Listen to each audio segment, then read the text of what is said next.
Perebakan flu burung di Amerika Serikat membuat kebun binatang di berbagai kota bersiaga. Di kebun binatang Lincoln Park di kota Chicago, negara bagian Illinois, burung yang tadinya berada di kandang terbuka dipindahkan. We are along one of the flyways, the migratory flyways, and some of our birds are exposed to wild birds, so we brought them all inside. So that includes our waterfowl, our Chilean flamingos, African penguins, and some of our birds of prey.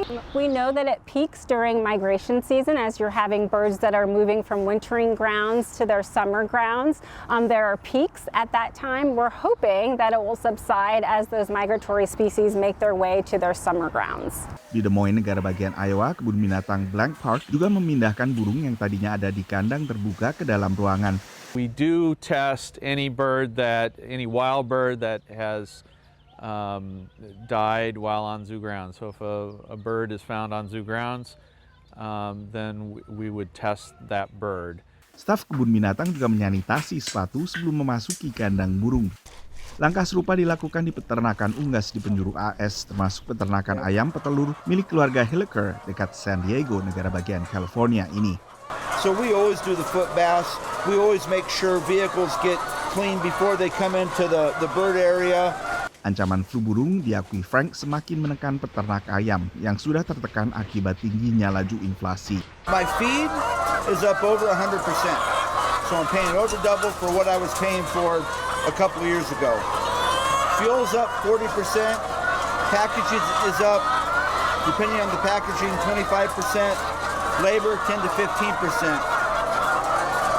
So the way we deal with it is we're tied to the market and the eggs that we sell. So first of all, we hope that the market is going to be high enough to cover those costs. Tapi efek berantai yang terjadi, konsumen yang berhemat mengurangi konsumsi telur. Egg consumption has slowed down. Some of our biggest stores that would take 2-3 pallets of eggs a week, you figure there's 900 dozen on a pallet, are down to like just taking 1 pallet a week because they've gotten so high. Menurut catatan sejumlah pemerintah negara bagian dan federal AS yang dihimpun kantor berita Reuters, flu burung telah menyebabkan kematian sekitar 19 juta ayam petelur.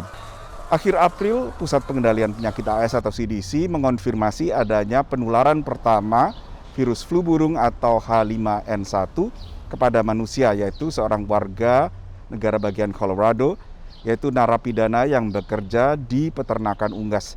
Tapi menurut CDC belum saatnya untuk khawatir karena baru terjadi penularan mereka yang memang bekerja dekat unggas.